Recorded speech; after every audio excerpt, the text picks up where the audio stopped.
Bاسم, Beirs. it's good to see you. It's good to see you too. Last time, obviously, we did it remotely. Yes. You were here. I was in London, and you complained that it was an unfair situation. You couldn't see me. Your earpiece kept falling out. Yes. So I thought, okay, fair enough. I hear you. I got on a plane. I flew 6,500 miles. And not only that, we're doing it in somewhere that is very familiar to you. It's the Comedy Store in Los Angeles, where you performed many times as a stand-up. So I've done my bit. You did. But actually, this is not the first time we meet in person. No. We did originally we did. in London last year. And I know that many people are watching this for the first time. I would know this, but like I would really love to tell the story of that moment because I was having a tour in the UK and Europe, and I was doing my English stand-up. And one of my, advertising promotion plan was to come on your show. So my agent called me, it's like, Bاسم, you're going to be on Piers Morgan. I said, damn. It's like, what's wrong? It's like, well, Piers Morgan blocked me on Twitter. I did. And he said, like, what did you do? I said, well, during January 6th, the insurrection, you tweeted something about it. And I was so angry at what's happening. And I remember you having you and Donald Trump in a picture. And I said the guy who had Donald Trump with him, whatever. and then I used, like, very harsh words. And, of course, you blocked me. And then I said, like, does he know? I don't know. Does he know? I don't know. Does he know? I don't know. So I walked into the studio, and the moment I was like being seated and they're preparing before we go on air, and you said, "Oh, hi, Bاسم. It seems that you have more followers than me, but it seems that I blocked you. Why?" And I told you, and then we said the story on air. And it was funny because I made the joke, I was like, you have always been standing against cancel culture, and you just canceled me on Twitter. But we agreed that this is not canceling because this is your own space and you're free, but now you're unblocked me, and we're here. And we're here. And it was, and actually we agreed about January the 6th, by the way, just for the record. I was, don't know about you, maybe you weren't surprised, I was completely staggered by the response globally to our interview several weeks ago. Were you taken aback by the scale of it? Yes, of course, but I understand why. For many years, the media covering the Middle East has been showing a certain point of view. I'm not going to say bias, but I would say it did not allow certain voices from the other side to be heard. And that is why you see the frustration. Whenever you speak to people in the Middle East, they tell you the same thing. They're not very happy with the coverage of the Middle East because our voices are not heard. Now, I am the least qualified person ever to talk about this conflict. And yet, just because I relate some of the talking points that we say and we hear the whole time, people felt heard. And when people have this feeling, they're happy. They have this response. They say, like, oh my God. For the first time, the West are actually hearing our point of view. Some of the point of view might not go well with other people, but at least we have a conversation. And I think that is the reason why people reacted that way. It's such an incendiary subject matter. I've never seen social media so ablaze with hostility on both sides. Did you actually, as well as enormous praise from the Arab world, did you also get criticized by some parts of the Arab world for not going perhaps hard enough? Oh, you didn't do that, you didn't do that. The thing is, this is like, you're damned if you do, you're damned if you're not. Right. If you don't speak up, why don't you speak up? If you speak up, you didn't speak up enough. If you're done, why are you if you speak up too much, you're taking all the attention on you. And I love that fact because people always who accuse people of being the center of attention, they are actually not very happy that the attention is not on them. This is actually like a rule on social media. But yeah, there was a backlash, but there was also a backlash from the other side, which I mean, here and other comedy clubs, I worked with people from all kinds of different backgrounds, Jewish, Christians, Muslims, Arabs, atheists, all kinds of people. And there are a lot of people who went into my socials like, oh, so you're a terrorist sympathizer now, And I think it is important to have a nuanced, deep, interesting, intelligent conversation. A lot of people waiting for this are kind of like, yeah, Bاسم, bury Piers, show him. And this is the problem with the news today. The problem is the news today, it's not about the news anymore. It's about the people giving you the news. So it becomes a show, a circus. Two gladiators in the Colosseum, two pigs fighting in the mud. And this is why people don't get anything out of it. It's a circus. You know, one of the things I heard a lot was, who is this guy? And they weren't talking about me. Sometimes I wonder. Now, obviously, you're very, very well known in the Arab world. You're known as the kind of, they called you the Arab Jon Stewart, and you're well known in America, but you weren't that well known, for example, in the UK. And I think what this interview did, it made a lot of people think, wow, all right, this is incredible. But tell me more about Bاسم Youssef. And I did a bit of research into your life, and it is a fascinating journey that you've gone on to get here to Los Angeles. And I think it's worth just taking a little beat here to talk about this, because you began in Cairo as a heart surgeon. I mean, that was your career path. Yes. And, yes. And you were a heart surgeon. I was a heart surgeon until, I spent 19 years in that career, 7 years in medical school, 12 years as a practicing doctor. And 2011 happened, and the revolution happened, and I had my own show on YouTube. I did like small videos. Well, I'm going to come to this, because I was by coincidence, I had just joined CNN to replace the great Larry King. And I hadn't actually done any live show. I'd done a few weeks since I joined of taped interviews with big names, Donald Trump, Oprah Winfrey, things like that. And I was flying back to Los Angeles when I got a message that Egypt was going up in the start of the Arab Spring. And I actually went to a studio very near here, about a mile down the road on Sunset, the CNN studio, the old Larry King studio. And I went live for the first time, and it was about the Arab Spring, and it was about what was happening in Egypt. And at the same time, you, in Egypt, were actually in Tahrir Square, helping wounded protesters, actually medically treating them. Yeah. Yeah, I mean, this was a kind of movement that inspired a lot of Egyptians. At the time, I was in the hospital, and a lot of people just had volunteered. And the nurses were just like giving us like supplies, go, go, go. And we were going there, and we were basically tending to the wounded, because it is, and it kind of gives you a different perspective when you see helpless, defenseless people who are not armed, who are being beaten by security forces, military forces, being shot, being, hurt. And all we can do is just like provide some medical attention. And it kind of gives you a perspective to see how humanity sometimes can show its most ugly face. And the suppression of free speech, freedom of expression. Yeah. The ability of people to say what they honestly feel about a situation. Yes. And the suppression of people's basic rights to freedom. Absolutely, yeah.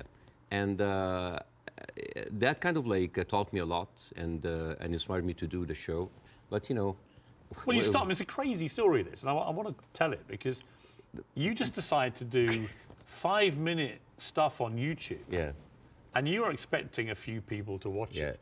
And then literally it just flies, and suddenly you're getting millions of people watching this. And very quickly, one of the big networks comes in, and then you're suddenly doing this stuff for 30 to 40 million people. Yeah. Like a third of the entire population of Egypt is tuning in to watch it. You're the biggest star of Egyptian television. Oh, please. You were. Don't stop. No, but I mean, what an extraordinary thing, though, for a heart surgeon to go from helping protesters medically in Tahrir Square at the start of the Arab Spring to within a year, you're the biggest star on Egyptian television. It's a crazy thing. It doesn't sound as glamorous as this. It felt horrible. Did it? Why? Oh, yeah. Overnight fame, this Scary. size, it's toxic. Terrible. Terrible. It corrupts. It goes into your soul, and it's not good. It's not. I actually didn't enjoy it. And the worst part about it is that like you're trying to do comedy in very controversial climate about very controversial issues. So you'll never satisfy people. And the problem is that people have these expectations. Oh, if you are successful in this, you must be successful at solving this. And when things are not solved, because politics, as you know, very difficult to solve, that expectation, this love turns into hate. And this is one of many reasons that I had to leave, and I came here eventually. Well, let's just take people through what happened, because they probably don't know, a lot of people. So during the presidency of Mohamed Morsi, who was a democratically elected Islamist, you had relative freedom to start, but then the more you went after government propaganda, the more you stood up for the people against the government, then the trouble started. Morsi wanted to shut you up. You eventually get dragged through the courts. I was arrested. I was arrested for one day. It was a warrant for my arrest, and then I turned myself in, and I was interrogated. And it was the funniest interrogation ever. And in my stand-up shows, I talk about that scene. Because the guards were reading the stuff out and laughing, right? Well, the guards were taking selfies with me, which is funny. Right. the exchange between me and the prosecutor, general prosecutor, was extremely funny. I mean, I don't like to victimize myself. I don't like, oh, look at that. I actually like to find humor. But why were you arrested? What was the criteria? Oh, yeah. I think the list was insulting Islam, insulting the president, spreading false rumors, and disrupting the fabric of society. And it was, I think the people in the room didn't know what to do with me because they ended up discussing my jokes. So it turned into a writer's room. And I was kind of like, how do you think we make this funnier? And it was the funniest exchange ever. And after 6 hours, I was let go. And was it scary, though, at the same time, that suddenly the machinery was getting a grip of you? Because it was to get a lot scarier. But was it in that moment when you first got arrested, you thought, I'm being arrested for breaching my freedom of speech, right? For some reason, I just like went with the flow. I went to the interrogation wearing the big hat. I went to the show.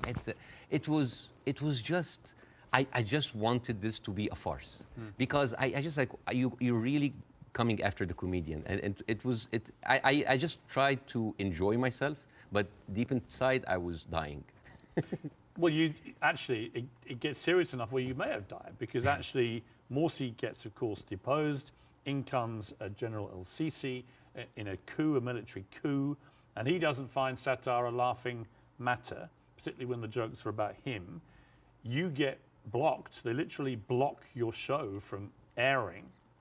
I aired one episode, and it's interesting. This is a very interesting story because the first episode that was aired after the removal of the Muslim Brotherhood, everybody was waiting to see what I will say.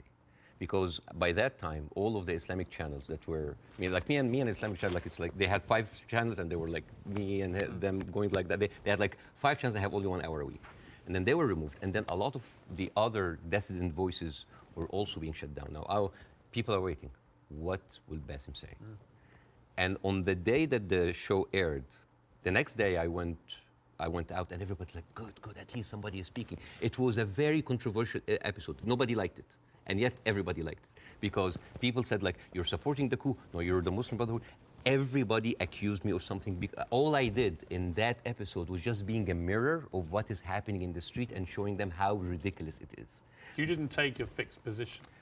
Well, my position, depending on what's your position? What did you intend your position? My position was to show the ridiculousness of how the people now was like, oh, we got rid of Islamic fascism, but we are heading towards another fascism. There was a song that I did that was very controversial.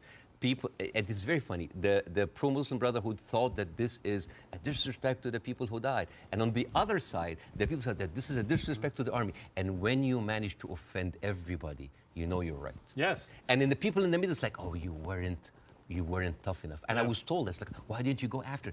The ceiling of freedom just went down, and I was just like, it was very difficult. It is very difficult to go against an authority that was very popular at the time. And especially a military authority with a lot of experience of weaponizing these situations. Yeah. You had death threats. People would always choose, most of the time, they will always choose the military form rather than the religious form because they kind of like, at least they are not infringing on my personal freedom. Not yet. But you had threats on your life, didn't you? Oh, all the time. I don't talk about that because like I have been having death threats like never stopped since 2011. Never stopped. Have they continued since our last interview? Oh yeah, they never stopped. People threatening to kill you? All the time. Why? For what reason? Oh, for just saying something that they don't like. Oh, because you are against Egypt, you're against Islam, you're against our president, you're against God. It never stops. It never stops. It doesn't bother you? I mean, if you die, you die. You know?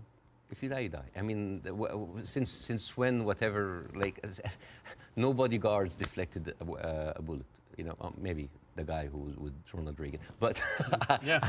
I think it's like whatever. Even like at a certain point, I actually had like private security. And then I told them I can't. I cannot live like that. If that's my destiny, if I die, I'll just die.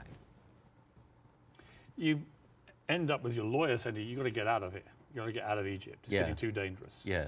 Something bad's going to happen. You're going to get arrested again and probably thrown in jail, or you're going to try and kill you. And you flee to Dubai, and then you end up here in America. Yes. Was that always the plan, to eventually come to America, or was it expediency because of what happened?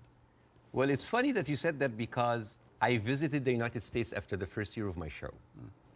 And a doctor that's there, an Egyptian doctor has been there for a while. I said, listen, Bاسم, you are very visible in the media, and I think you can use that to apply for a green card as a special talent.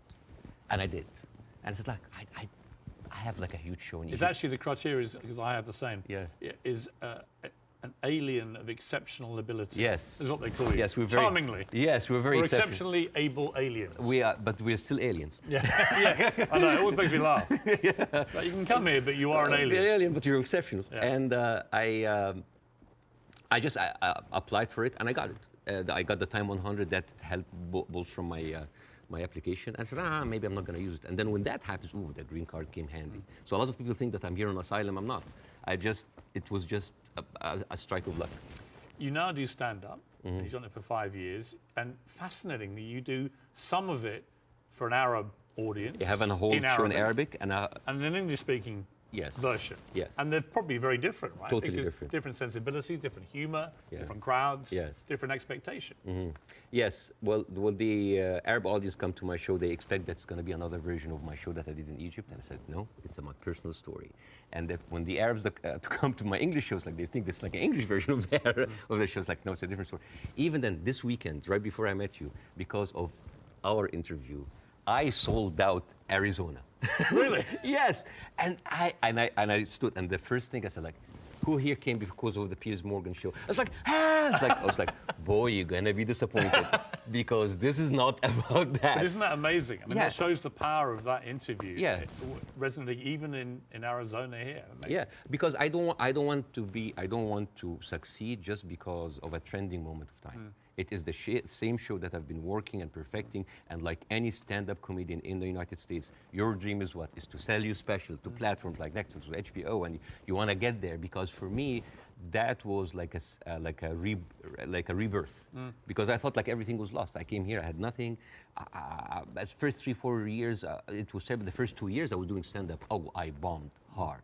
And I went home crying. I said, like, I'm not going to make it. And then suddenly I have already a tour. I mean, even before our show, I already had a set tour. And now I'm having like this ability of like talking to people with different languages, talking to all these different languages. The show that I did in Arizona had an incredible mix of Arabs and Americans. Amazing. And they came here.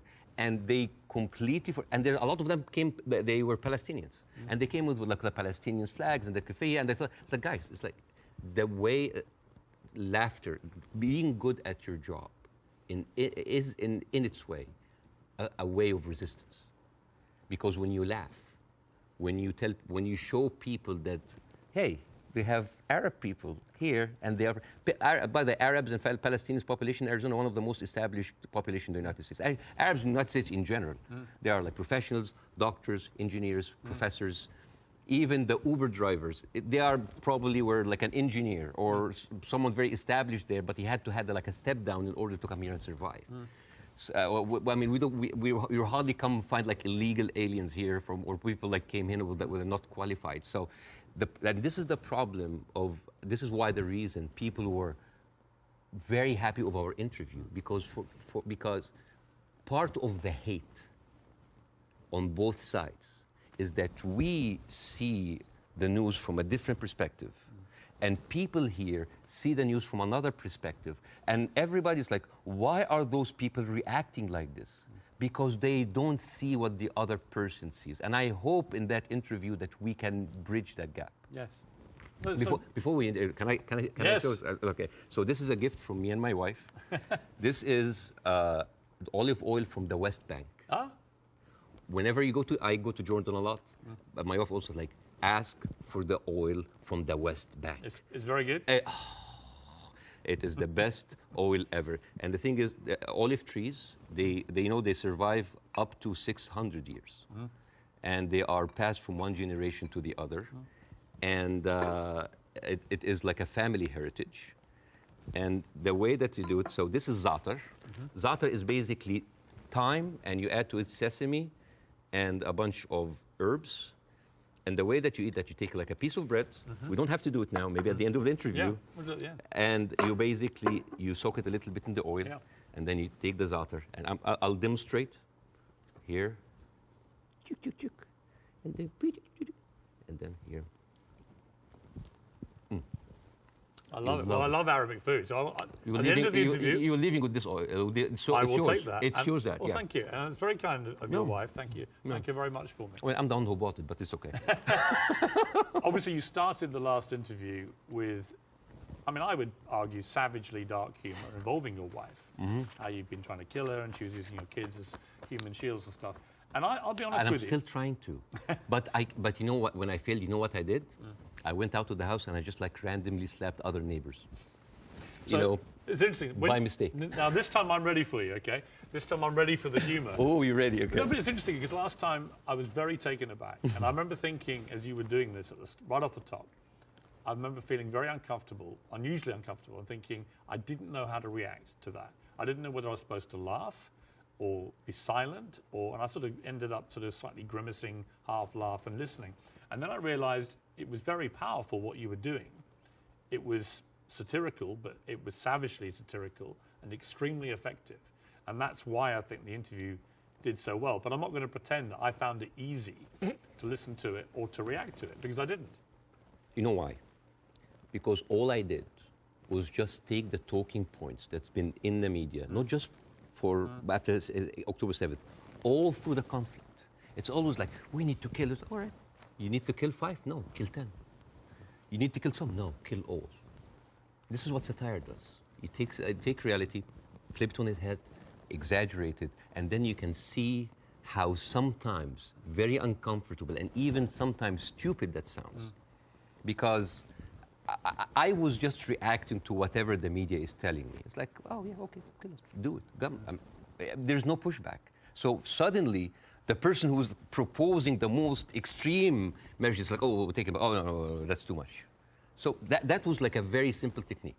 I just took the talking point and just exaggerated. It was devastatingly effective, I think. Yeah.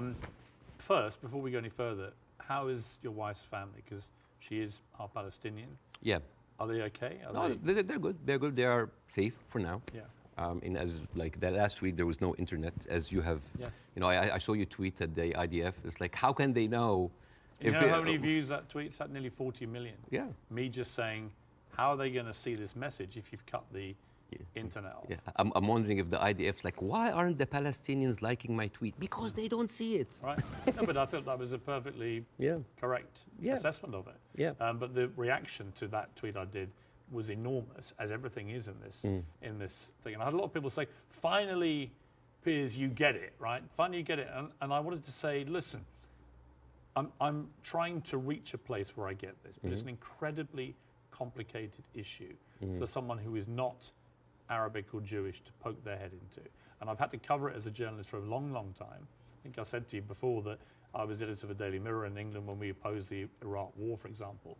So, you know, I have taken stands on this thing. On this one, I find, and I'm going to be completely straight with you, I discussed this with Jordan Peterson this week, and he did a pretty incendiary tweet in which he said, give them hell, Netanyahu, enough is enough. And he was actually very self-reflective about that in the interview we did this week, where he later issued a 20-minute video, because he said sometimes a one-line tweet can be unnecessarily inflammatory to people. Much better to take time to explain it. Here's where I've got to with this conflict now. I viewed what happened on October the 7th as an absolutely appalling atrocity, a terror attack of unimaginable horror. And I absolutely think that Israel has a right to defend itself from the people who committed it, Hamas. And I've questioned for the last 3-4 weeks, what is a proportionate response? And I have said repeatedly, I don't know the answer. I want people who have a view to have a view about that. And I'll ask you again, about where you think we are with this. I also acknowledge that Hamas live amongst civilian population in Gaza, and therefore if you do what the Israelis are currently doing, which is a ground offensive into Gaza, a lot of civilians are going to get killed. And at what point does that become disproportionate or even illegal? And I don't know the answers to those questions. And I have a moral quandary because my instinct is to say that Israel has no choice but to respond to what happened in a very forceful manner. I understand why they want to eliminate Hamas altogether. I understand that if they feel they can, then perhaps we can move to a two-state solution or peace or whatever it may be, although I don't think Netanyahu will ever be the person to do that. But the moral question for me is, at what point does this become disproportionate? And when you see thousands of children being killed in Gaza, it fills me with utter horror. And then people say, well, do you condemn it?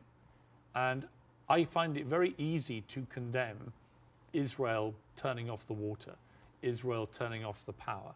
I think it's ridiculous that Israel should have that power over millions of people who are not part of their country. I think it's terrible what's happening in the West Bank with the settlers. I think that the stuff there is completely easy to condemn. But can I, hand on heart, condemn Israel trying to destroy Hamas after what they did on October the 7th? That is where I'm struggling to find myself saying I condemn it, because I believe that they are right to try and destroy Hamas. Now, what do you feel about my moral quandary? Well, there's a lot of points, very lot, and I think this will kind of like lay the ground rules for that interview. There is a whole thing about like, is the right to defend itself, the condemnation. First of all, let's start with condemnation. Yes. You want my opinion? Yes. Condemning Hamas or condemning Israel? Yes. Completely useless. Completely useless. Why? I condemn Hamas, you condemn Israel, interviews over. What happened? Nothing. It is just checkpoint, like morality checkpoints. But I've interviewed a lot of pro-Palestinians, for example, some of whom will immediately say, I unreservedly condemn the terror attacks of October the 7th, and then go on to criticize Israel. And I think that's it's a position I can completely respect. Yeah. But I find it much harder to respect a pro-Palestinian guest on my show if they simply resolutely refuse to say that they can condemn the terror attacks. Yes. I find that less worthy of respect. But you see, this is the problem with the news. We go into the circular motion of the same answer. One thing that I have noticed, not just on the coverage of these events, the events before and before and before, every time this starts, people say, we don't know what's happening. It's a very complicated situation. Right. What is happening now? And for me, as a viewer, if a conflict that's been there for 75 years and the media with all this technology has been covering it and we hear the same exact words, we don't know what's happening. It's complicated. It's a very complex. That is a failure of the media apparatus.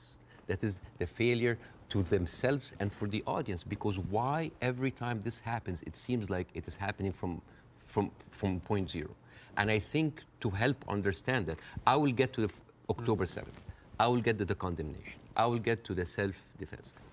But I think maybe we can we have like all the time in the world, and we can discuss, this interview could be a bookmark, landmark for maybe looking at that conflict in a deeper way that nobody had gone there before. We had the views, we have people waiting. Yes. You know, as I said, I'm the least qualified to discuss that, but it's an opportunity to use it. I'm not massively well qualified myself. Yeah, both of us. Like, I mean, look at us. I'm an Irish Catholic. I mean, right? look at us. Yeah, two privileged people. One white, one white wannabe, discussing the most complex conflict of our history. But I want to start in a totally different area. I want to start with anti-Semitism. Yes. I think it's an important issue. Yes. I think there is a rise of anti-Semitism in the world, and I think there is. This is very dangerous. And I, as a Muslim, who has been through events where there were terrorist attacks somewhere, and that reflects on us, I can completely feel that. Since what happened, I had text messages from the Jewish friends. Are you okay? Are your wife's family okay? And I was texting them. Are you okay? And I think it is very important to agree on the language, because the word anti-Semite has been used and abused, and most of the time not for the good interest of the Jewish people. Because the first 2 days of the coverage, I watched the news, and there was a lot of protest that was led by Jewish Voice for Peace, and they were led by people who opposed the Israeli attack on the civilians. And I remember quite well, many of the Republican representatives in Congress came out and they were calling these the global intifada, the global jihad. I love it when they say jihad. They sound like a horse. Jihad. It's very funny. Or they say like, these are, and I quote, Iranian-backed jihadists. And I said, wait a minute, but most of those people are Jewish. Those people who took over the capital, the same people who took over Central Station in New York, which is known as the biggest civil disobedience event in America in the last 2 decades, they were all Jewish. And then I find Nikki Haley saying anti-Zionism equals anti-Semitism. And then I remember it's like, oh, Jewish people in America are saddened by the fact that they are not citizens of America or citizens of the world, but they are citizens of Israel, and they have to back Israel in whatever they do. And these are not my words; these are the words of Jon Stewart. He went down and he said it's very, very important to divide these two.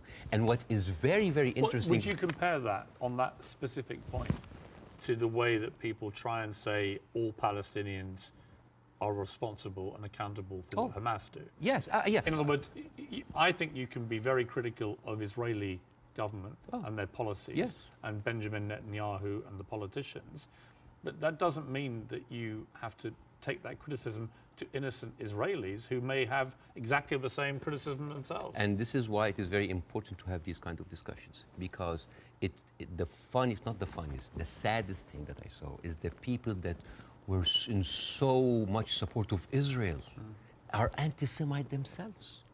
MTG, Marjorie Taylor Greene, you know, she said like, oh, those are, I send my aides, and they took pictures of the protesters. Basically, she's surveilling protesters. And Marjorie Taylor Greene is very known for a very famous post in 2018 where she blamed the California fires on a Jewish space laser gun. Do you remember that? Do you remember that? I was like, oh, they were burned because Jewish investors, Rothschild and Feinstein, anything that ends with Stein, because that, of course, sounds Jewish, they put a satellite and shooting laser beams to... It's possible. And not just her. You have Steve Skoulas, thank you so much. He is now the Speaker of the House. And he has been invited before for an organization that was funded by David Duke, the founder of the KKK. You have Kevin McCarthy, who is the former minority speaker, leader of the Republican Party in the House, and he accused Jewish billionaires of rigging the midterm. So how come those people are accusing us of anti-Semites? So here's the thing. So let's go to the equation that Nikki Haley put on Twitter. Anti-Zionism equals anti-Semitism. No, it is true. People who hate Jews, they're also anti-Zionists. It is true. And you could be someone who hates Zionists, who don't like Zionism, and you are Semite. You could even be Jewish. And guess what? You could be a Zionist, like those people, supporting Israel, and at the same time you hate the Jews. Because the chant, Jews will not replace us, these echoed in Charlottesville. It did not echo in Gaza. I mean, in Gaza, they say worse stuff in between the bombing, on their downtime. And these are the same people who are seen with Nick Fuentes, with Stephen Bannon. And you know what's most interesting? Trump had him for dinner at Mar-a-Lago. And all of those people are buddies with Benjamin Netanyahu. So how does this work? How does this work? And you know the people who speak against this, like Jon Stewart, like Bernie Sanders, like Naomi Klein? What do they call these people? What do they call them? Self-hating Jews. And you know what else now they call them? They call them capos. Capos. You know what's capos? Capos, basically these were the Jewish inmate in Auschwitz that were forced by the Nazis to stand as guards on their own inmates. You see how degrading this is. And this is the way to shut down conversation. Anti-Semite, Islamophobe, you hate America, you hate the military, you hate Egypt, war on Christmas. This is how you shut an environment that does not allow disagreement is not an environment made for Let me growth. a- It's an okay. environment made for control. Let me ask you this. Say, take the student protests in Yes, America, at universities. I have no problem instinctively with students protesting. It's actually part of the DNA of being a student, right? But I do have a problem with two things. One, the protests that happened almost immediately after October the 7th, within hours, which were clearly, deeply, deliberately inflammatory and hurtful to Jewish people. Secondly, I have a real problem with the students who were beaming direct pro-Hamas slogans onto buildings on campuses in America. You know, I'm all for free speech, and I really am. The whole show is predicated on that. But not to the point where you see Jewish students barricaded into libraries because a mob is descending on them.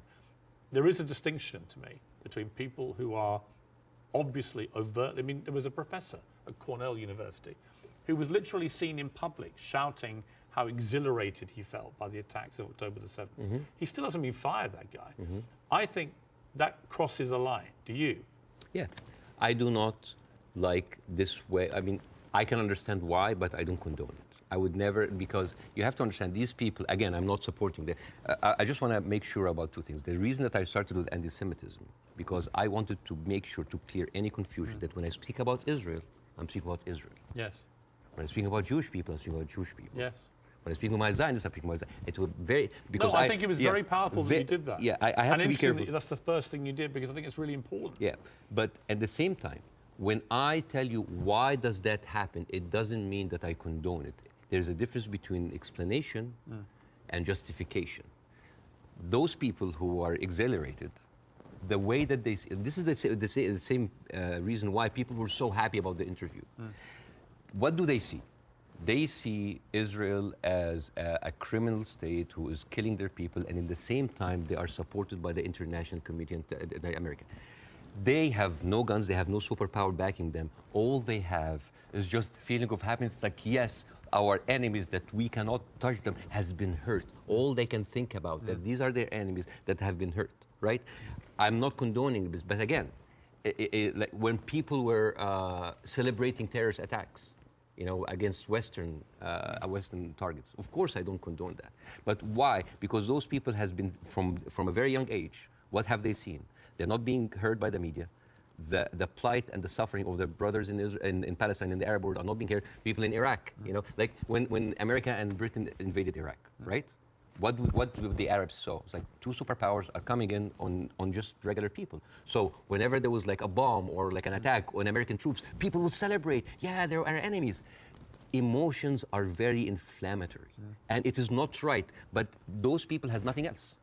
All they can is just like shout. All they say is like to rejoice. It is not right. Again, I'm explaining why is this happening, because it's like, yeah, if I cannot get you, I'm just gonna scratch your eyes. I'm gonna scratch your eyes because you've been beating me all the time, and you have the whole international community backing you up, and all I can do is scream. Is it right? No. But it is understandable. Again, it's not the right thing. But no, it's not like understand. It's like, oh, no. But again, it is an explanation. Now, hate. And again, this is another way why this has been magnified in the media so much. What does the Western audience see? They see people rejoicing for the death of innocent civilians in Israel. This is what have the Arabs seen for years on the Arab world. For example, if you look up Sidrot cinema, this is in 2014 when Israel was bombing Gaza as usual. And the Israelis in the Sidrot, the kibbutz or the settlement, they went on a hill and they had popcorn and they had drinks and they were like watching the show and they were cheering with every rocket coming down. This is what we see. Western people didn't see that. Well, somebody found a tweet actually of mine from 2014 in which I said, at what point does what Israel is currently doing to the Palestinian people become terrorism? And because I've always said, you know, I've spoken about this a lot over the years, and I've always tried to be extremely fair-minded, albeit nobody really wants you to be fair-minded. They want you to take a side. But that was clear that my thinking back then was that they were absolutely overstepping the mark. Absolutely. But again, to the point of rejoicing. No, I know what you mean. Yeah, but like if you, for example, Google the wedding of hate, This is like a Jewish wedding in Israel where they were celebrating the arsons and No, the no, I've burning seen- of Palestinians. Yeah, But now, Basil, to be clear, I've seen lots of no, video but clips. I'm not talking to you, Piers. No, I know. I'm talking to the Western audience because understand, but I I- want to see I want to say this is what they see. I mean, for example, there is a very famous video for Samuel Abu Za'anin, who is like a young kid that he was shot point blank by an Israeli soldier, and he was not allowed to have any medical attention. And as his dead body was being put into the ambulance, the Jewish settlers were cheering. So for an Arab audience, this is what we see every day. So when they see, oh, we heard them back, we heard their people like they heard back, it is not right. But this is what hate does. It escalates, it feeds each other. Radicalism feeds it. It is terrible, and it is just like a vicious circle. So I would like to do something that is very interesting tonight.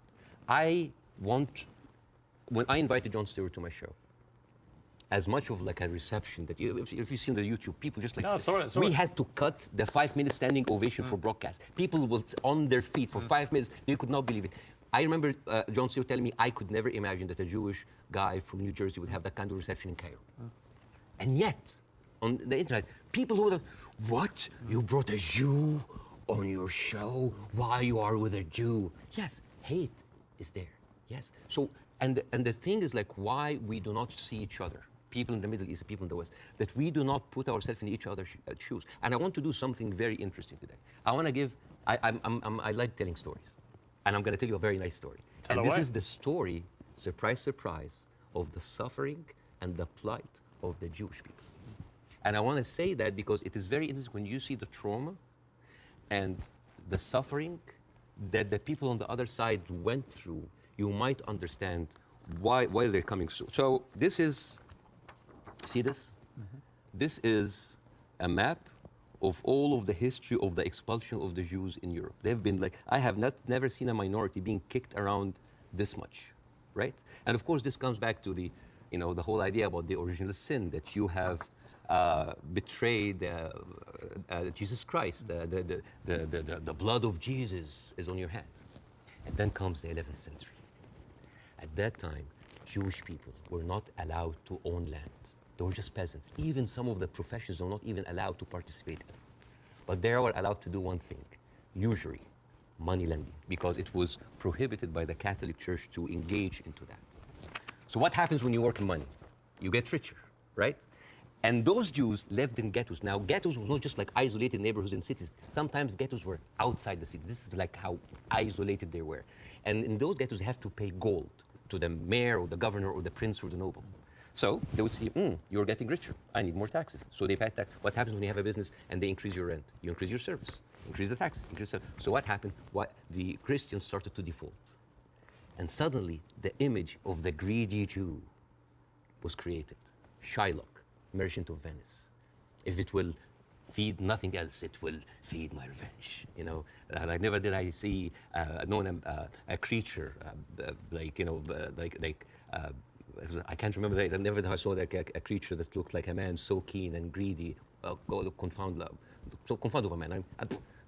English. I messed it up. Anyways, but this was the image, greedy Jew, the greedy Jew. This was created because of their conditions, and it became worse in 1095, when Pope Urban II called for the first crusade to go and save the birth of Jesus from the unbelievers Muslim. And this crusade did not kill a single Muslim. You know how many people they killed? 2,000 Jews. Because it's like, wait, the non-believers are all over there. Why? So they went to it's called the Crusades of the Rhineland. So they went to the Jewish community because, hey, we own the money, so let's kill them better than paying them. And then came the plague. And then all of the things like, oh, they're killing babies, who would do that to a baby, And they accused them of poisoning the well. This was the kind of oppression that the Jewish people went through. Fast forward 19th century, there was like the Eastern Jew in Ukraine and Russia, and there was the Western Jews in Europe. Those people in the Eastern Jews had to immigrate because of pogroms, and they were like, kicked out. And at a certain point, the people in the West, especially in England, it's like, there are too many Jews. We need a solution. A solution for what? For the Jewish problem. So it's like we need to get rid of them. And you know what? Palestine was not even in the A list. Palestine was in the B list. Because England proposed 6,000 square miles in Uganda for the Jews, 1903. And the reason why Palestine was not on the list, that it was objected by a lot of rabbis that said that it's a promised land, but only when the Messiah comes. But there were other options: Argentina, South Africa, Uganda, Madagascar. And eventually, they said, all right, let's do Palestine. So they went to Palestine in 1914. There was 700,000 people living in Palestine. 3% were Jewish. 1917, Balfour Declaration. Arthur Balfour, he called the Jewish people in England that they are alien and hostile race. And the thing is, the only Jewish member of the parliament, of the English parliament, Lord Montenegro, he objected, said, like, these are British citizens, that we should not kick them out. So they pushed them, but it was not going fast enough. Came the Nazis. And then it was not about the solution anymore. It was the end losing, the final solution by Hitler, because he needed an answer for the Jewish question, the Judefrage. And then, as you see, the Holocaust happened, the most orchestrated, industrialized, horrible genocide in our modern time. 6 million Jews died. So it accelerated, and they went.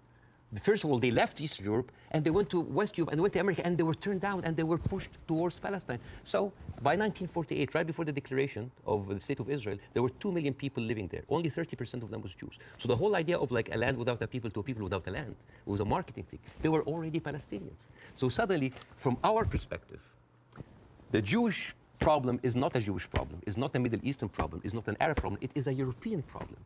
It was pushed on us together with the guilt, because now we are the anti-Semite. Now we are the Jewish hater. And not just that, they took land.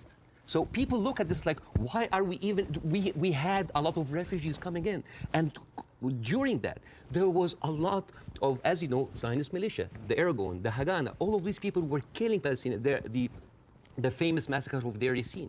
You're talking about the atrocities of October 7th, it's horrible. But in the Arab mind, there is Deir Yassin, where there is an incredible movie called Tantoura, Tantoura, where the Israeli members of those militias, they talk about the atrocities that they did, including opening up the pregnant women's bellies and having bets if the boy inside is a boy or a girl.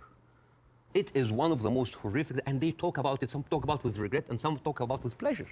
We did that, right? So you have even King David. I think your Prime Minister, Mr. Sunak, was there. And if I was British, I would question this. Because as you know, King David was bombed by the Aragon militias. 91 British soldiers died. I don't know, if I was British, how come my Prime Minister would have the nerve to stay in that hotel? I mean, you know, the ghost of the 91 British soldiers, that must be haunting for them. So you see? So when you see all of that, and you see that suddenly, overnight, 1948, there were 1.5 million Palestinians, half of them, 3/4 of them were overnight pushed into refugees. Yeah. And this is why it's called the Nakba, a catastrophe. So now we have all of this building up into the minds. And suddenly this was like a conflict, a hate, a problem that we didn't have to do anything with. This was basically pushed on us by the Europeans.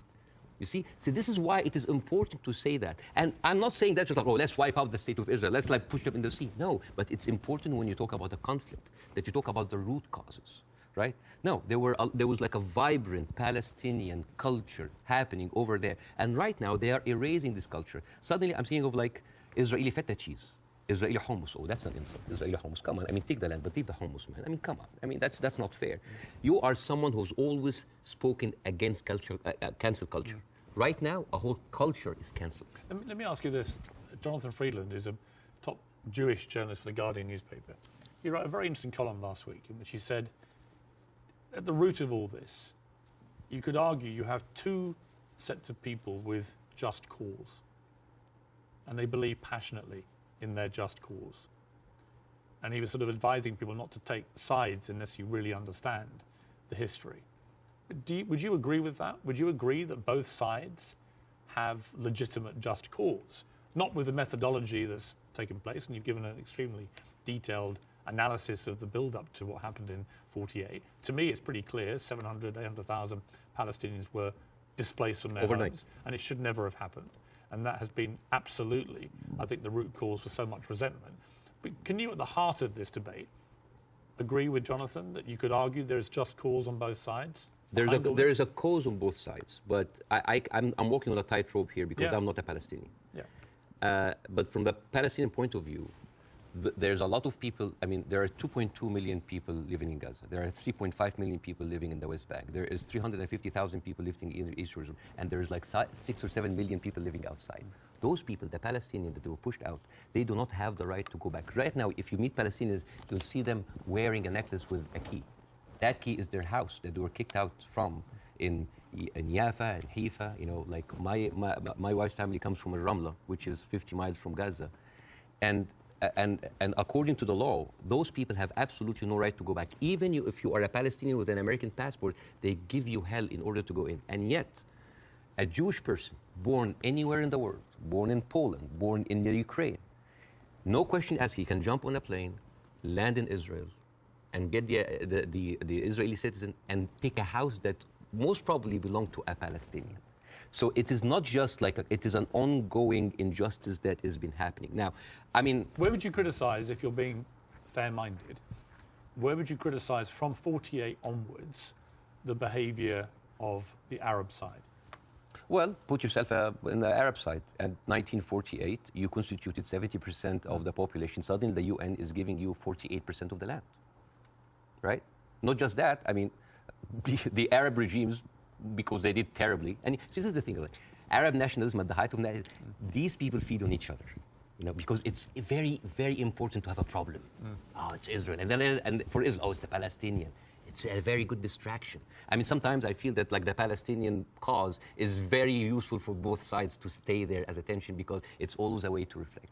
But, and this is a very important question because in the mind of the Western audience, they always thought of the Palestinian resistance or the Palestinian side as like Islamic, as militant. No, as a matter of fact, some of the early suicide bombers were female Christian Palestinians. Because they, like the RIA, you know, they were fighting for a land. The whole idea of Islamization of the whole cause came very later. As a matter of fact, you will find this very interesting because when I saw this, I did not believe it. This, you know, the Fatah movement, which is the PLO, the Fatah. This was their slogan. Can you see? You see there's a crescent, a cross, and a menorah. And they say unitary, democratic, non-sectarian. So basically in the 1960s, Fatah were basically marijuana-smoking, tree-hugger hippies. And yet that didn't work, right? And the thing is, I always hear that like Arabs were giving so many chances for peace. That is not true. As a matter of fact, all along history, Israel didn't give an inch of land by peace. 1973 war, they gave back Sinai because Egypt like initiated the war. 2006, they went out of south of Lebanon because of the resistance they have. Even the disengagement of Gaza, they didn't do it out of the goodness of their heart because they had too much casualties. And even the Oslo Accords, the peace treaty, the one that Isaac Rabin and got the Nobel Prize for, they did it because of the Intifada. So what is the message that Israel is giving to the Arabs? I will never give you anything with peaceful resolution. You will always have to fight for it. Do you not think that, for example, I mean, Bill Clinton feels this very strongly, that there was a great deal to be done, and Arafat, just in the end, having indicated the whole time that if we got to this place, there would be a deal, just walked away. That was the closest that everybody came, and that actually, I mean, could Clinton have done any more than he tried to do then? I am not, again, that's why it's very important to have people who are much more qualified than me to talk about this, but two things I can say about that. Number one, the whole thing about the Oslo Accord, there was a video for Netanyahu who was talking to the settlement offer in 2001, and he was bragging about sabotaging. He was talking about, like, I sabotage, it's like there was going to be no peace. Yeah, you've seen that, right? Yeah. And in that video, if you remember, when he was saying, like, you have to hit them hard, 2001, no Hamas at the time. They were talking about the Palestinian Authority. We have to hit them, we have to kill them, we have to make them feel the pain. And then one of them says, like Bibi, but wouldn't America kind of just like, so what? The American public is easily manipulated. 80% are with us. It is absurd. And as a new American, where I can have the privilege of being retrospectively angry, I said, like, this guy is mocking the government and the people who have been with him all the time. It's like, oh, they can be easily manipulated. They can do it. And even, by the way, even Isaac Rabin, the one who actually did the peace accord, he was known famously, say, the way to actually beat those children is to break their bones with the broken bones policy. They will like get those kids and break their bones on the pavement. So this has, the whole idea about like Israel wanted peace and Arabs only wanted to fight. is a very, I very actually, bad I actually representation. think as it's gone on, the genuine will on both sides for peace has not existed. No. I think it's been a deceit to the world. No, I'm sorry. And to the relative groups of people on both sides. The official... And actually a betrayal of them. The official stand of the Palestinian Authority, and again, I cannot speak, it is very difficult to do this. The official stand of the Palestinian Authority is that we are just happy with 22% of the land. Just give us like that. Yes, there are people that dissent, but the thing is, you cannot just say, okay, let's talk about peace. And then you take away my land. Let's talk about peace. And there's a kind of like passive aggressiveness happening. Oh, let's talk about it, but I'm going to build settlements. I'm going to suffocate your cities and your villages. See, I think that has been incredibly inflammatory. Yes. Worsening the situation. I think putting back the chance of peace. I mean, Netanyahu, I interviewed Netanyahu earlier this year in the middle of the big social protests in his own country. And I couldn't understand what he thought he was doing, except that it seemed to me political expediency, that he had to get power, again, he had put a bunch of right-wing headbangers into his cabinet who have incredibly bad records, speak in an incredibly incendiary way about Palestinians, for example. And he did this for power. And then he launched, because they were pushing him to do it, a ridiculous assault on the integrity of the Supreme Court, the independence of the Supreme Court. And many Israelis rose up. So Netanyahu has become, to me, a big problem. Right? And the people, all the polling shows that. Israeli people are very unhappy with Netanyahu. I don't think he's ever going to actually want to forge peace. And in fact, I think he was instrumental with Hamas in wanting to keep them in power because he felt that that would create the split with the Palestinians, with two political groups, and that would be good for Israel. And it was leaked in a Likud conference in 2019 that he was bragging about giving Hamas money because this is a way that we can keep Palestinians divided. And yet, so we'll never have one. So this is a guy who was... But look, we can agree about Netanyahu, I think. No, right? but not just Netanyahu. There's a book... And I would say most of his cabinet. There's a book called The Fear of Peace. It's by Moshe Zimmerman. And he's an Israeli historian, and he said, like, the average Israeli citizen does not have a vision of peace.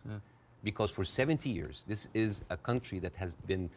The military, the war has been going on for, they have been expanding because of war, the military is taking over, so the whole idea of peace is not even there. It's not just Netanyahu, like you have, I remember you have interviewed Naftali Bennett. Yes. And I think you tweeted that like that was like a very kind of reasonable take. Yeah? I don't think that's reasonable. No. Yeah, but like this Naftali, he went after Queen Rania. And you call up shame on Queen Rania. No, I didn't say reasonable. I just said this. I did a fire emoji. Yeah. I just said what he was saying. Yeah. I mean, I was going to ask you about Queen Rania, and let's ask about since you've raised it, because Queen Rania accused the West of a glaring double standard.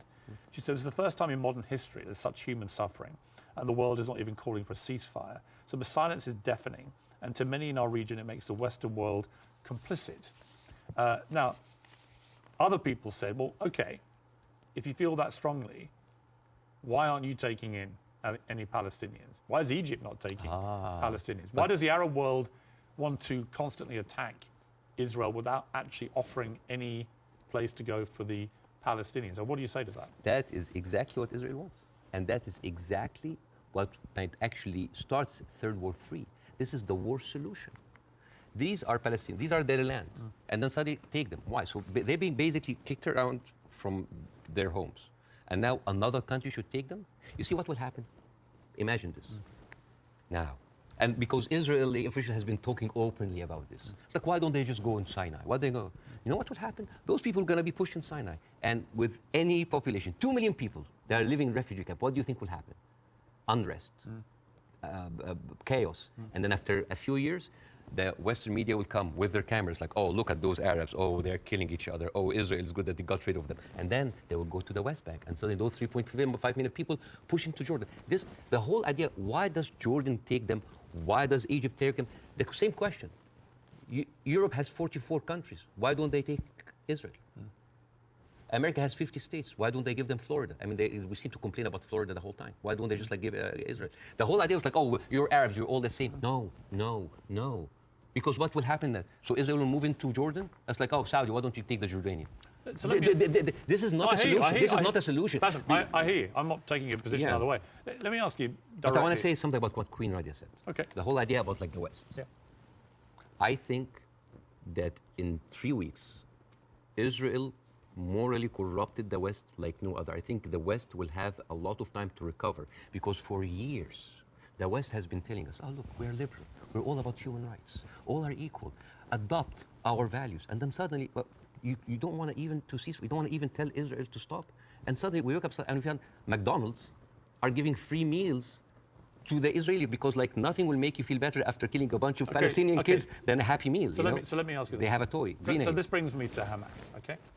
So what Israel will say, because they say it to me every time they come on the program, whoever, from Ehud Barak to Naftali Bennett, whoever it may be, they say, look, we suffered such a catastrophic terror attack on October the 7th that we have decided we are going to get rid of Hamas. There are 40,000 or so Hamas terrorists in their eyes who need to be got rid of.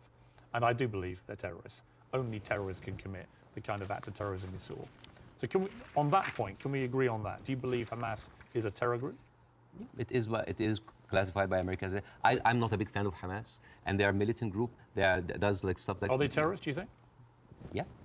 Cool. Okay. So we agree on this. So you have 40,000 of them living in Gaza amongst the civilian population. If Israel has decided to eliminate a terror group, Hamas, as the world did with ISIS, for example, and I think there are a lot of parallels given the way they behaved on October the 7th to ISIS, how do you do it? How do you do it if you don't do it the way Israel is currently trying to do it? Exactly not the way that Israel does it, because if you have one of the most advanced military powers in the world, and it takes you 3 weeks, 9,000 Palestinian civilian death, 21,000 injured. As we are talking right now, Israel just bombed Jabalia, which is a known refugee camp. This is not self-defense. You know, like one of the most questions, like, does Israel have the right to defend itself? This is a no-value question. This is a no-value question. Well, I would ask a different point. I would say not only do they have a right to defend themselves, which every country would after a terror attack, right? But they actually have a duty and responsibility to their population to try and stop that happening again to them. They've been doing... And I do understand, and I agree with that. Yeah, but here's the thing. If it takes you all of that time, all of these civilians, to take out a few hundred guerrilla fighters... We don't know how many of the people who died. We don't know. It doesn't matter. Yeah, but Bاسم, you don't know and I don't know. We don't know, but like... We don't even know if the casualty numbers are correct because they're all coming from Hamas. And we should believe Israel? No, not necessarily, no. No, I don't believe either side. But here's my problem with Israel. Here's my point. I don't think we should assume that we know these statistics are correct. I don't think we should assume we know exactly how many children have been killed. We do know a lot have been killed, so the moral argument remains the same. But we don't know how many Hamas terrorists have been killed in the last 3 weeks. We just don't know, do we? So basically we're dealing with a very incompetent military force that has been sucking America dry for years, and then they cannot do the job. But how else do they get rid of Hamas? Not like that. How do they do it? I don't know, but not like that, because they've been trying. But you've got to have another. They have. First of all, I'm not a military expert. Second of all, they've been trying the same thing for years. They go in. This is not an eye for an eye anymore. This is an eye, a limb, a life, a house, a neighborhood, a whole population for an eye. They don't. I mean, your friend Ben Shapiro, that you particularly despise. Oh, I love Ben Shapiro. He's very smart. Oh, yeah, but you've been very critical. I mean, that's fair enough. I'm sure he would be of you. But when I asked him about proportion, he said, I don't care about a proportionate response. So let's kill civilians as... Hamas did this, so we are going to get rid of Hamas. But it's not, in his eyes, it wasn't eye for an eye, tooth for a tooth. It was this group of terrorists did this, and we are now going to rid the world of these terrorists. And this is very important to look at things in context. When you see how Israelis talk inside their community. There was a very famous post by Uriel Elitzol. He is the speechwriter of Netanyahu. He said, what is so horrific about understanding that the whole Palestinian people are our enemies? All of them are enemy combatants. We should kill them, kill their mother, destroy their homes, the homes that they raised those snakes, so no snakes will be raised in this house anymore. And this was reposted by Ali Chaket, which is the Minister of, wait for it, Justice. It's not about Hamas anymore. It is not about Hamas. They can tell you it's about Hamas, but it's not about Hamas. It is basically, they have said it many times, Beirs. This is a way to kind of push them into Sinai. This is not about eradicating Hamas. This ship has sailed. I'm sorry, but like, anybody who still believes that this is about Hamas is stupid, because they... I don't agree with that. Really? No, because I think... But why there... I'll tell you why I don't agree. There are like 100 people... I think any country that suffered the kind of terror attack that Israel suffered, with the kind of death toll that occurred that day, 1,500 plus people, grandmothers, kids, young women being raped, kidnapped, beheaded, it's been reported, and so on. Well, you can raise an eyebrow. I mean, they found a young woman's skull Right? Somehow it had been severed. What about the babies that were beheaded? Well, there was a report, and you and I had this discussion on air. You falsely quoted me, and I wanted to clarify that with you in person. You thought I'd said that 40 babies had been beheaded. So what did you say? I never said that. What did you say? I said it's been reported that 40 babies were killed, some of whom had been beheaded. That's what I said. Yeah. Totally, totally different. Yeah. There's a very different... Well, it is different. Yes. Do you accept it? English as a second language, so they're different things. Of course, yes. Between saying 40 babies have been beheaded and 40 babies have been reported to have been killed, including some where are those who were beheaded babies? Well, apparently journalists are being shown utterly horrific footage. This comes to a very important question about credibility. Again, I'm not condoning what happened in October, but I'm not a journalist. But as a journalist, wouldn't you take anything that an authority would say with a grain of thought? Yes. Especially if this authority have a long history of lying. And I'm just going to give a few examples. 1996, they bombed Kana. It's a refugee camp. They killed 106 people. Despite that they knew it's a refugee camp. They said, oh, maybe it's a one-time off. 2006, they bombed Kana again. 2014, they killed 2 teenagers at checkpoint. They denied, as usual, but CNN was there. So they said, we have to say it. 2018, they killed a medic, a Palestinian medic, and they fabricated a video showing that it's someone else, that he was a human shield. And then can I just finish that? But I do want to respond. And then 2010, they killed Ahmed Oraikat, denied it, then said it's okay, it's us. 2021, they bombed the media office in Hamas, it's not us, but no, I'm sorry. And then 11th May 2022, Shireen Abu Akleh, a reporter, your colleague, she's Palestinian, American citizen, she was shot in the head. And they provided forensic evidence and even a doctor's video that it was not them, it was Islamic Jihad. How can I expect to believe this regime, especially if the president of Israel comes down with this ridiculous thing? Have you seen that? No. He said, okay. This was reported by Sky News, and it was the funniest thing I've seen so much. This was a Colin Powell moment, but like the cheap edition. Mr. Herzog said, like Isaac Herzog, it's like, we have found evidence on one of the terrorists, a manual to create chemical bombs. And then he showed this, and he showed, and this is, so I just want to say, why would a foot soldier go into enemy with like a manual to chemical bombing? It's like, is that BYOB, bring your own beer, bomb? It's crazy. And what you like have like local ingredients to make, and then this is like, this is a manual of Al-Qaeda, of course, conveniently written in Qaeda. And let me read it to you in Arabic because this is funny. It's النشره الدورية المعنية بالتطوير الذاتي والمعرفي للمجاهدين, which basically say, this is basically like a catalog for self-improvement for mujahideen. I didn't know that they have life coaches. So this, and you know what Sky News said? It's like, we cannot confirm or any of this, but we will show it anyways. So let me respond. So this is like this is a lying government. So let me respond. Yes. I do think the Israeli government has lied. All the time. Right? I do think they've lied. I'm not going to dispute that. I do think they've been caught lying. I do think they've said things that turned out not to be true. I also think that 2 weeks ago, a hospital was bombed. Yes. And it was Who immediately... do you think did it? Well, I'm going to tell you what I think. Hamas immediately tell the world it was an Israeli airstrike and that 500 people were killed and that the hospital had been destroyed. And then as the next couple of days go by, the hospital is relatively undamaged. The car park was obliterated. Many fewer people than 500 were killed. How many people died? We don't know, because actually we're reliant on the Palestinian Health Authority, which is Hamas in Gaza, for the figures. So we don't know the number, but a lot fewer people died, it would appear, than the like 500. 100? We don't know. 50? Either way, it's appalling, but it may not have been anywhere near as appalling as was first said by Hamas. But here's the point.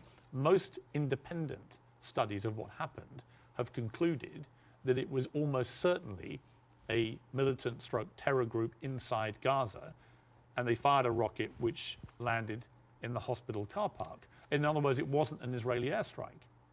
So I have an issue with that, because for 3 days before the attack, the priest and the patriarch of the hospital, because it's called the Baptist hospital, said that they have received multiple warning from Israel that they're going to hit the hospital. And then at the time of the hit of the hospital, one of the top aides of Netanyahu, he tweeted about like we hit the hospital, and then he deleted it, and then basically like Israel gaslighted the world. But, but that's why I said most independent. No, that's not true. New York Times actually like just published something to prove that it was shot from Israel. And the thing is, no, okay, they didn't. Though. Okay, numbers. They didn't. Numbers. That's not true. Okay. The New York Times has not reported that it was Israel. No, they said that. They haven't. Okay. That's not true. Over 10 years, Hamas launched 35,000 rockets into Israel. And many failed. they killed 69 people. And 25% military, only part of them were civilians. So over 10 years of 35,000 rockets, they killed 69 people. But in one strike, you want to tell me that these glorified firecrackers caused that kind of damage? Yes, it looks like they did, yeah. Okay. Yeah. And actually, it wasn't the damage that was reported by Hamas, who wanted people to believe it was Israeli airstrike. Right. So my point would be, I'm happy to concede that Israel government has lied about stuff over the years. But I'm absolutely certain as well that Hamas lie all the time. Why are we holding a militant... I believe, from all I've read, I believe they lied about the hospital. Why are we holding the militant terrorist group to the same standards as the best and only democracy in the Middle East? They happen to be the ruling party in Gaza. So they're not just a terror group, they are a political group as well, a political party. Okay. Well, they are. So the question again comes to this, and so far you've ducked it, so I want to ask you one more time. We can both agree that the scenes in Gaza right now are horrific, because I do feel that. But I don't know how else Israel can eradicate Hamas than the way that they're currently trying to do it. Do you have an alternative for them? Well, again, we are locked in the same thing, what can we do now? But we don't look at what was happening over there. The best recruiter for Hamas is Israel. I mean, you have talked a lot about the horrible condition in Gaza. Yeah. I mean, let's imagine like a little boy called Rami. He lives in Gaza. You know, he have a horrible life, but like, you know, it's not that bad. I know he has a cousin in the West Bank. He's living a good life. He wake up in the morning and he found out that he was kidnapped by 3 settlers. He was burned alive by kerosene and he was forced to drink the kerosene. His name is Muhammad Abu Khudaira. That settlers did that to him in 2016. So, all right, you know what? I'm just going to leave. I'm going to find a way to go to Europe. His aunt is a published author and she won a prize in the Frankfurt Book Fair. His name is Adnaya Shalabi. And now she was cancelled because of what's happened, just because of her a Palestinian. His other aunt in America, his name is Amawi. She is a speech therapist, and this is close to my heart because of my son. And she was fired because she did not want to sign for government contract that said that you cannot join BDS, which I don't understand.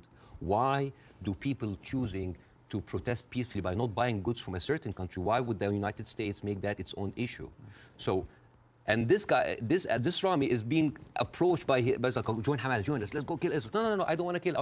I'm going to live in Gaza. It's a life. But 97% of water is not good for human consumption. Half of the population are anemic. Even the is not being treated, and it goes into the shores of Israel. It's like, oh, those Palestinians. It's horrible. Yeah. So, and then he wakes up in the morning. He doesn't think about killing Jews the first thing in the morning. He thinks about being there at 5 o'clock and the first 50 people in the line for bread, because if he doesn't, he will miss the food for his family. And he goes back, and he finds a message saying that we are going to bomb your house. He comes back, he loses his whole family. Now, tell me, what is a proportionate response for that? I don't know. I don't know. You cannot create terrorism and then you... I don't know. They have created this. I don't know is the answer. But Bassam, let me ask you this. Hamas will have known when they perpetrated what they did on October the 7th, what the scale of response was likely to be. How does that help the Palestinian people I don't know. that they are supposed to serve? I don't know. The wheels are already set in motion. But it doesn't, does it?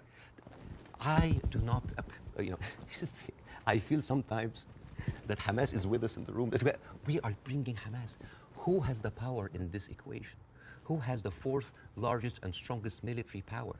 The whole idea about Israel, it's like, oh my God, the Arabs are going to destroy us. Look at the map. Hamas, hang on, hang on. Hamas's stated goal is the eradication of Israel and the Jewish people. Yes. They make no pretense about it. They've made no attempt, unlike the Nazis who try to cover up their crimes. Absolutely. They've made no attempt to try and deny what they brazenly boasted about it. Yes. They are proud of what they did.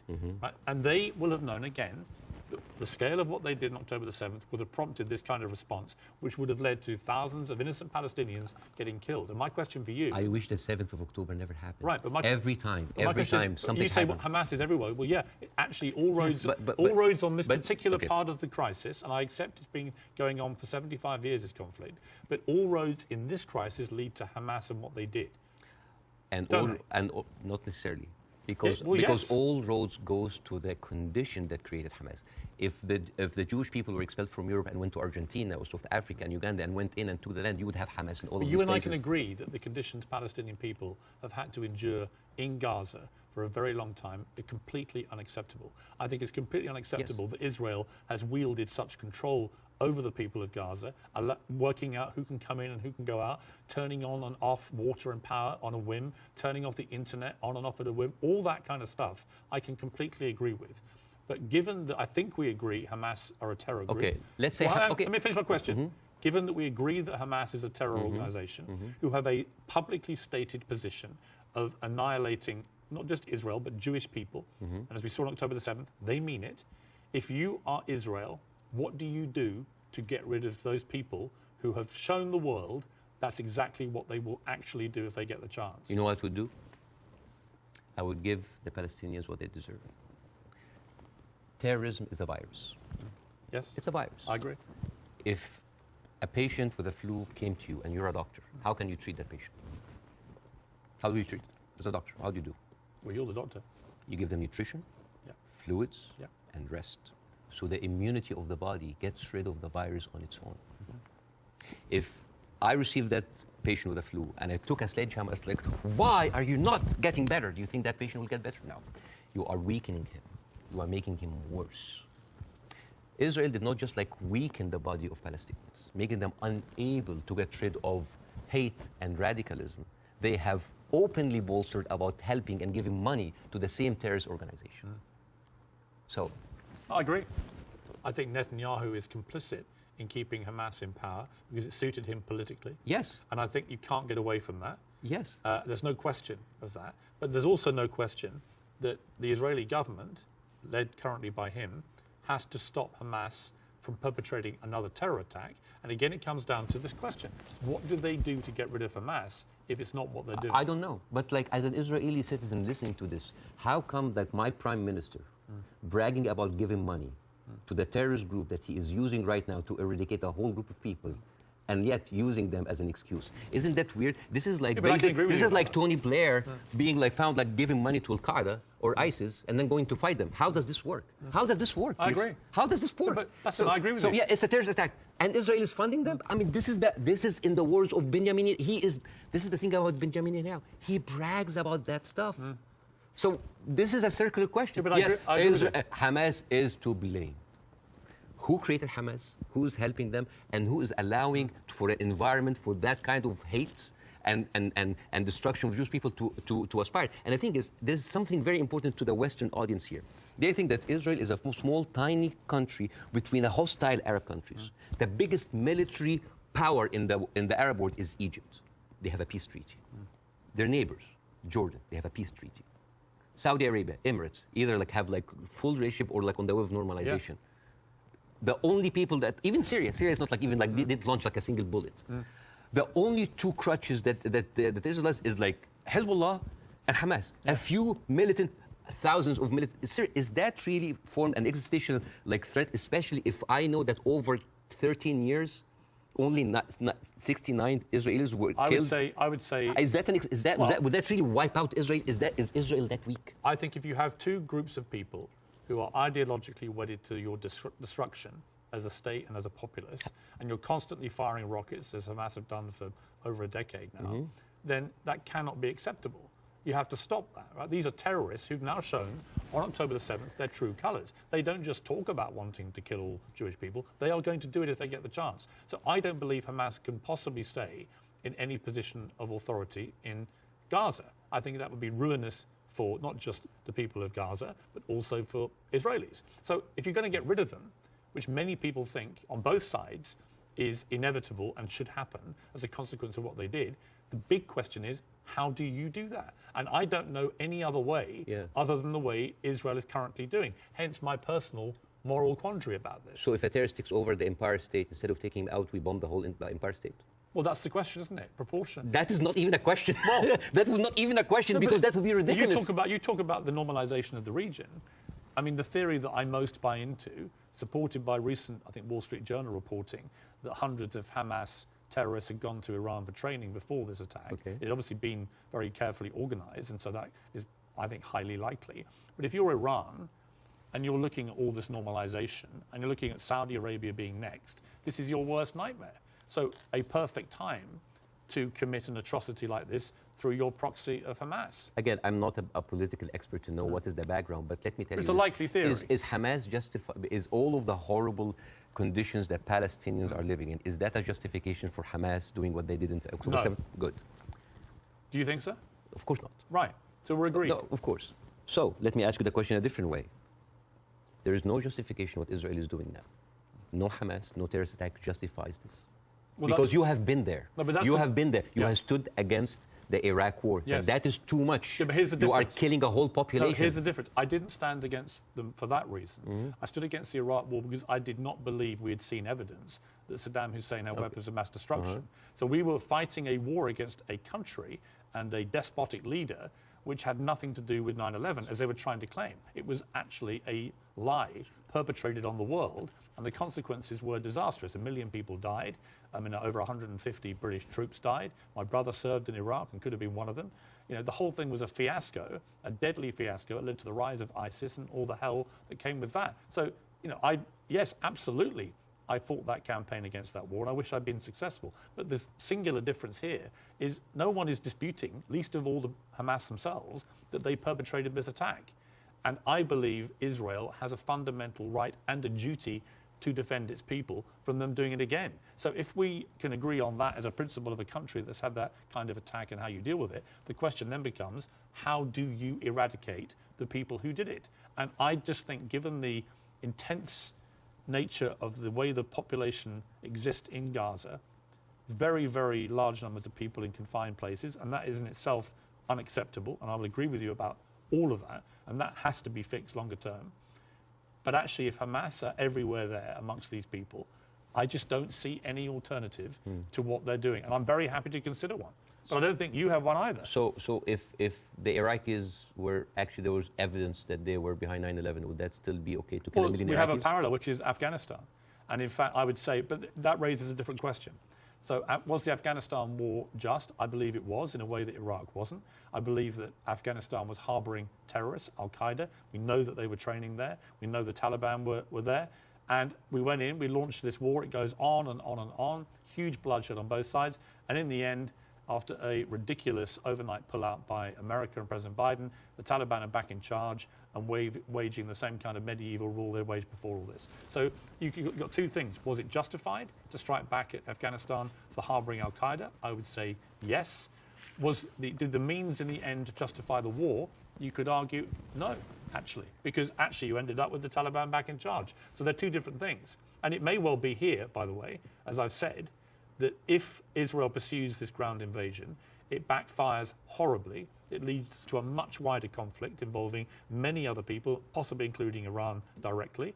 And it could be a horrendous escalation and a massive war raging through the whole region. And that is my fear about it. But I come back to the central point of justification, and I'm really struggling to see what else Israel is supposed to do to get rid of Hamas. And if you've got an alternative, let's hear it. I do. Pierce, this is never about Hamas. Believe me, it is never about Hamas. If somebody tells you who they are, listen. Israel has been telling the world all the time, they need to clear the Gaza Strip into Egypt. You think that's always been the plan? Always there. I mean, they have said it. They have said it many times. Why does Egypt take them? And do you think when Egypt takes them, do you think they go back? No, never.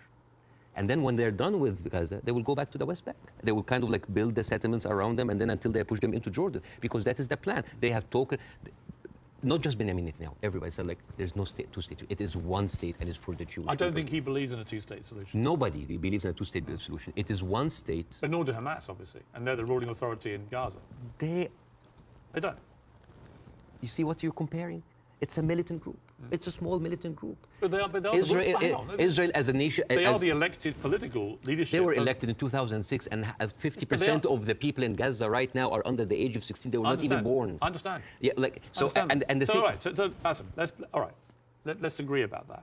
But that's the circle state. I understand. It's a circular firing squad. Hamas. I know. But okay, let's move forward. Oh, yes. Let's assume somehow we get to a place, possibly at the instigation of countries like Saudi Arabia and others getting directly involved, where you get to a place where Hamas are removed, and I don't quite see how that happens without enormous further bloodshed, but let's assume they get removed. Let's assume that Netanyahu is removed from office, which I think is highly likely just from the fury of his own people about what they see as the defensive and security failings, plus his attack on the Supreme Court already causing huge polarization. Let's assume we get new leadership in both places. Could there still be peace? Could there still be a two-state solution? No. It can never happen. No, because Israel have already shown it's not about Netanyahu. It is the policy of Israel not to give the Palestinians their seat. It has always been there. But what if you find leadership that understands? You will not. But why are you so... You will not. Why do you not think so? Because Israel has been... But they would say the same about the other side. And I remember... Who has the power? Let me give you a parallel. Obama in his book... Let me give you a parallel. Let me give you a parallel. Northern Ireland, okay? Northern Ireland appeared to be completely intractable, with the IRA and the loyalist paramilitaries trying to kill each other. In the IRA's case, trying to kill British people as well, because they did not want this to go the way that people wanted it to go. And ultimately, we got to peace because we found leaders who actually had the courage, the moral courage, to get in the room with the people that were trying to kill them and to do a deal. I don't think you can do that with Hamas. They're on a different scale to go to the IRA. But we did have a seemingly intractable place riddled with violence on both sides, and eventually we got peace. Do you not see there's any chance of doing that here? No, not with Israel. Obama, after he left office, he wrote in his book, the problem with the Palestinian-Israeli conflict is that one side is extremely powerful and one side is extremely weak. There is absolutely nothing to oblige that strong side to give anything. All over the years, Israel showed you many times that they are not interested in peace. Leave Gaza. Forget Hamas for a second. The West Bank. What have they been doing in the West Bank? The illegal settlements did not stop a single day. No, they no. Are and it's completely wrong. Yeah, but the thing is, it's wrong. I agree with you. But you see what they're doing in the West Bank right now? They are creating little Gazas. They are creating little Gazas. Yeah. And until they are like squeeze them. It's completely wrong. There is a hilarious documentary called The Wanted 18. It is like an Israeli-Palestinian co-production. And it tells about the incredible story about the residents of Beit Sahur. It's a Palestinian town next to the Nazareth. And they said they don't want to depend on the milk coming from the kibbutz. So they bought 18 cows. 18 cows. And they didn't know how to milk the cows or have a cow farm. So they were like engineers and doctors. So they sent people to kind of like to learn how to do the farm. So they bought the cows and they started to produce milk and they started to sell the milk to the villages. The Israeli authorities were not very comfortable. So one day the military government came in and said, like, those cows, and I quote, constitutes an existential threat to the national security of the state of Israel. You need to get rid of them. And the movie goes about like the hilarious attempts of hiding those cows between the butchers and the houses. And in one scene, a cow is actually running and the Israeli soldiers are like running behind it and they corner it and they corner it and they're about to kill it. And you know what did the cow say? He didn't fall for this. Cows don't speak. Yeah! But you know, it actually said something. You know what did it say? It said Hamas. But anyways. But you see, this is the ideology of the Israeli ruling party. They are not interested. They're not even allowing you to get your own cows. I mean, I want to discuss something that is very important because we have been talking about Israel being a democratic state, a secular state for all of its citizens, including its Arab residents, right? Wrong, wrong, wrong, wrong. 2018, there was a resolution that was offered in the Knesset that say that Israel should be a state for all of its citizens. That seems basic, right? That resolution was not even allowed to be discussed. It's like, wait, why? And the rebuttal was, Israel being the state of all of its citizens would threaten the character of the Jewish state. There is, I have a friend of mine, his name is Andrew. He's Palestinian Christian. They do exist. And his family comes from a town called Tarshiha. As many Palestinian towns, these would like, you know, had another Israeli town called Kafar Vradim. It is a left-leaning town. They voted against Netanyahu by 70%. And they announced an auction to sell houses. And then they noticed that most of the applicants were Palestinians. They canceled the auction. Why? Because in each Jewish town, there is something called admission committee that can decide who can live in this town. It sounds like Jim Crow for me. And then they canceled. And you know what they say? In the reason they say, Kafar Vradim welcomes all citizens of Israel, despite the race, gender, or color. However, the majority of the town would like to preserve the character of the town as being Jewish, Zionist, and secular. How does this go together, secular and Jewish aside? You know, and this brings me to this picture. This is a very famous picture. You know, remember this picture? I'm sure you've seen it. Yeah. This, for the people who don't know, this from San Augustine, Florida, 18th of June, 1964. This was a white-only motel. And these are black activists who wanted to defy the law and jump into the hotel. This guy is the owner of that. His name is James Brooke, and he was pouring acid to scare them out of the hotel. His neighbor said that James Brooke was a victim because he was just following the law. And you know what James Brooke said? He said, it's not like I don't like black people. I just don't like them in my swimming pools. Now, if an official said that, wouldn't you say that this town has kind of a systemic racism? Yes. This quote was not said by James Brooke. It was said by Deton, the head of the Galilee municipality, when he said, I don't like Arabs. I don't just like them in my swimming pools. The town of Nazareth Elite, 2010, the Arab Christians in the town, they requested to set up the Christmas tree next to Nazareth. This is the birthplace of Jesus. And you know what they said? We cannot have it because non-Jewish symbols would offend Jewish residents. But this comes back to what you were saying at the start, which is about the hate on both sides. No, I'm not talking about the hate. I'm talking about this shining example that Israel won't tell the world that we are like the Western world. We are secular. I don't know if you know this, but they're not just like secular, like Christians against their own Arab. I'm talking about like Arabs with Palestinian, with Israeli identity. I'm talking about them being even racist against their own people. 1950, Yemenis immigrants that came from Yemen, and they were in the transition camp waiting to be transferred into Israel. Their kids were taken away from them and given to white Ashkenazi Jews because they were not white enough. But Bاسم, what would happen if a Jewish person went to Gaza? Why would they go to Gaza? And exactly. Even I wouldn't go to Gaza. Exactly. That's my point. Yeah, it's a dystopia. Who would? But like, but I'm just. So it's not just you're raising points about Israel, making it out that somehow they're as bad or worse. No. But what's going on there? Hamas has ruled over yes, the Palestinians in the most oppressive way imaginable. Absolutely, but you know what? Hamas never claimed that they are the only democracy in the region. They never claimed that they are secular. They never said that they adopt Western tradition. And they definitely, they did not use that lie in order to carpet bomb a whole country. Okay. Now here, I want to say one example, and I'm going to leave you. All right. Israel, you think that Israel will like, by the way, the whole thing about the Yemeni children, you can find it in the New York Times, it's called like the lost children of Israel, the forgotten. But even when Ethiopian people were immigrated to Israel, Ethiopian Jews, women then report, 2013, that's not like 50 years ago, they reported that they were given against their consent and without their knowledge contraceptive shots so they wouldn't reproduce because they are the wrong color. Israel is a racist, apartheid country that is projecting this shiny example of secularism and democracy for the people so people can accept whatever they do because they look at Palestinians as lesser people. This is the whole point. This is the whole point. And I would like to quote Winston Churchill. He had a quote that say, I don't believe that we have made a great wrong to the Red Indians of America or the black people of Australia because they were replaced by a higher race, a stronger race, a more world-wisely race. This is why Queen Rania is criticizing the West. This is why we here say, like, where are your values? Because this is the crux of the problem. It's not Hamas. It's not Palestine. It is people looking at us as lesser human beings. Bاسم, I don't dispute the characterization that a lot of the Israel administration look upon Palestinians as lesser people. Otherwise, they wouldn't. They even look at the Ethiopian Jews and Yemeni Jews like less. I wouldn't dispute that. I want to quote you to end this. No, why would you end this? Don't end this. We'll be talking for 2 hours. Why not? At some point, we're having an amazing time. We can do another interview.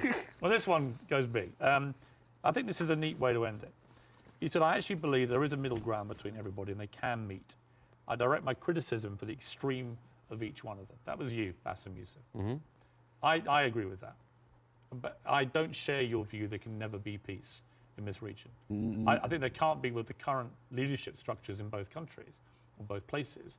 But I definitely think you've got to be optimistic about peace. You just need to find people I who hope so. I hope so. But the reason, listen, I refused to come on your show when your producer first called me for the first interview. Because I was scared. I was afraid. For me, that was a career suicide. Because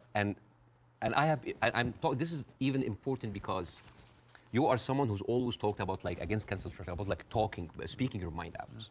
Speaking your mind out. I left Egypt And I came to America, the land of the free, the home of the brave, but I didn't know that there was a fine print said that you cannot speak about Israel. I have issue with that. Israel is a foreign country.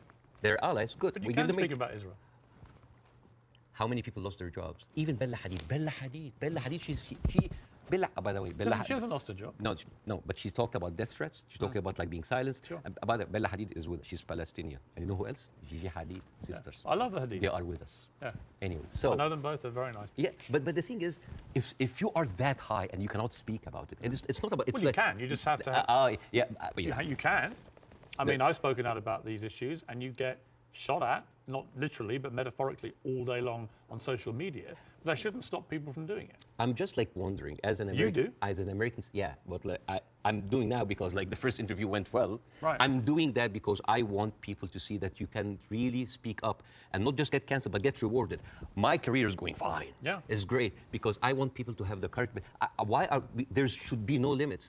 I'm kind of like so confused as an American citizen why every American presidential candidate have to go and kiss the hand and bend the knees to AIPAC.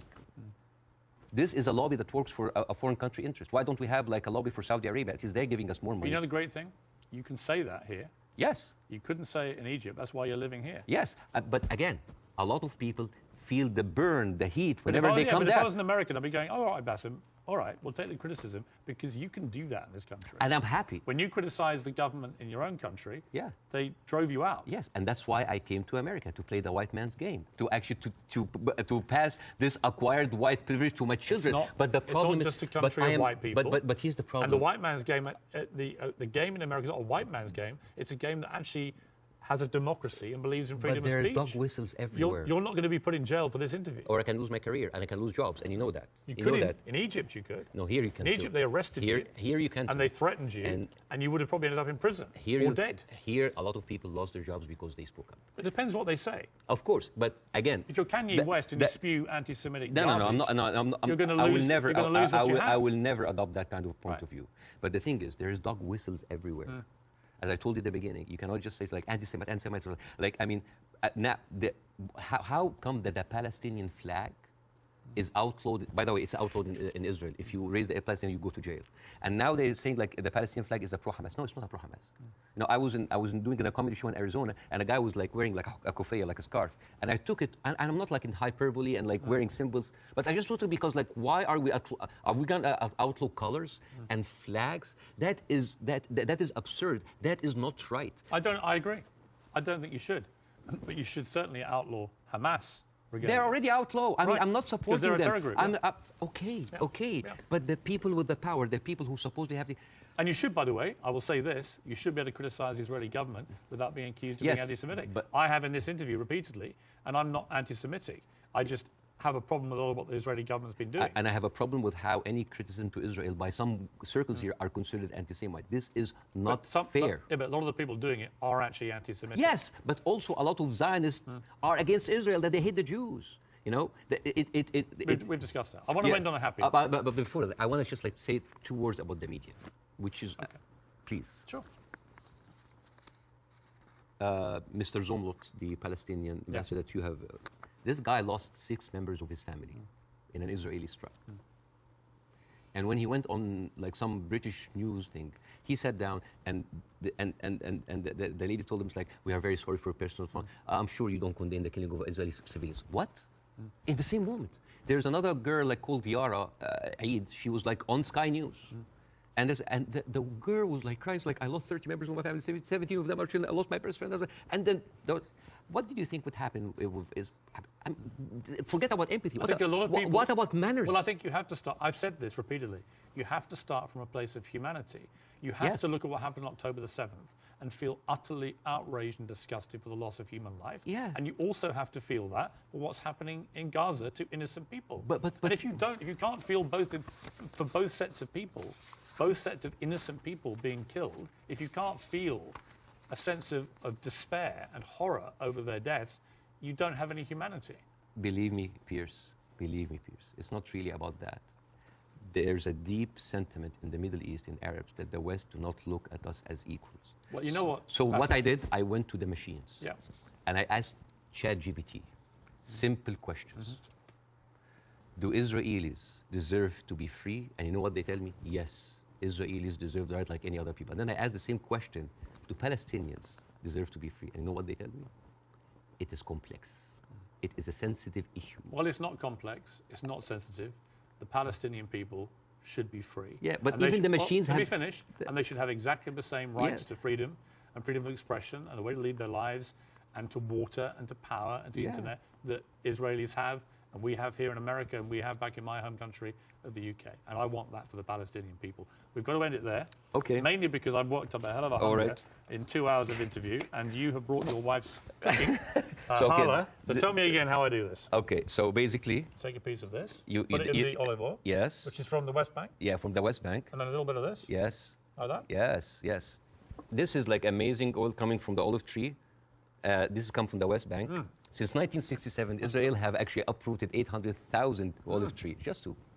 That is absolutely delicious. I know. Please thank your wife for me. Thank you. Wish her all the best and her family, particularly those who are obviously in Gaza. It's been great to see you. Thank you so much. In America. Let's do it again. Let's do it again. Let's keep talking. Yes. I honestly think the way through this is people keep talking. Yes. Good to see you. Thank you so much.